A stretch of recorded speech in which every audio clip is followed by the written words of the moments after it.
Halo teman-teman semua, kembali lagi di channel Hairstylist Adi. Di video kali ini, saya ingin merekomendasikan krim bus atau krim hair spa, sekaligus memberikan tutorial cara pijatan kepala yang baik dan benar. Jadi teman-teman simak video ini sampai selesai ya. Jadi di sini kita menggunakan krim dari produk L'Oreal. Krim ini menjadi salah satu banyak minat klien, karena kandungan di dalamnya tentunya cukup bagus untuk rambut. Jadi untuk langkah pemijatan atau head massage, teman-teman simak video ini sampai selesai ya.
Setelah pemijatan kepala selesai, selanjutnya kita tutup rambut menggunakan handuk khusus. Cukup kita diamkan selama 20 menit, lalu bilas sampai bersih.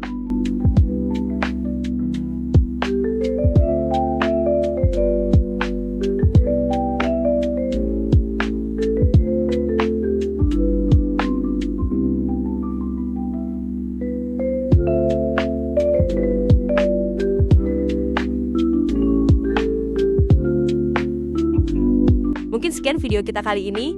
Buat teman-teman semua, jangan lupa ya, dukung channel ini dengan cara like, komen, dan subscribe.